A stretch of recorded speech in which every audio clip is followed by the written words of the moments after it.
ஆண்டவராகிய இயேசு கிறிஸ்துவின் நாமத்தினாலே உங்கள் யாவருக்கும் என் அன்பின் வாழ்த்துக்கள்.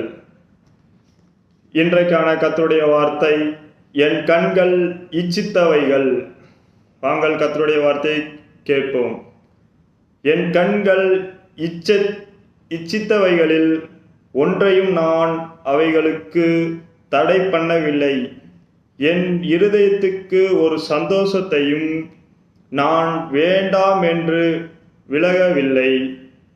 நான் செய்த முயற்சிகளிலெல்லாம் என் மனம் மகிழ்ச்சி கொண்டாயிருந்தது.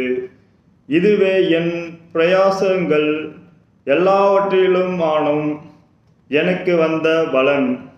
பிரசங்கி 2ஆம் அதிகாரம் 10ஆம் வசனம். இன்றைய வசனப்படி நாம் கண்கள் அநேக காரியங்களை இச்சிக்கிறது.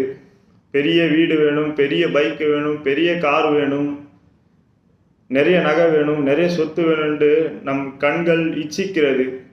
மற்றவர்கள் பயன்படுத்துகிறதே நமக்கு வேணும், நாமளும் அவங்க மாரி உயர்வாக இருக்கணும். கண்கள் இச்சிக்கிறது. இந்த இச்சையிலிருந்து நாம் விடை பெற தேவனோடு நாம் இருப்போம்.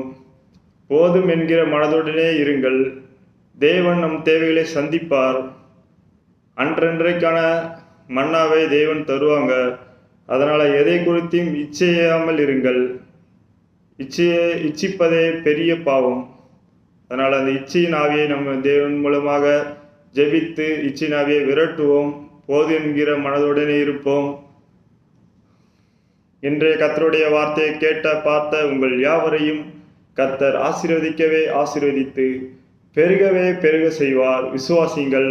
மறக்காமல் சப்ஸ்கிரைப் பண்ணுங்கள். பக்கத்தில் உள்ள பெல் பட்டனை கிளிக் செய்யுங்கள். லைக் பண்ணுங்கள், கமெண்ட் பண்ணுங்கள். கர்த்தரும் உங்கள் வாழ்க்கையில் உங்கள் தேவைகளை சந்திப்பாராக. விசுவாசிங்கள். தேங்க்யூ. God bless you.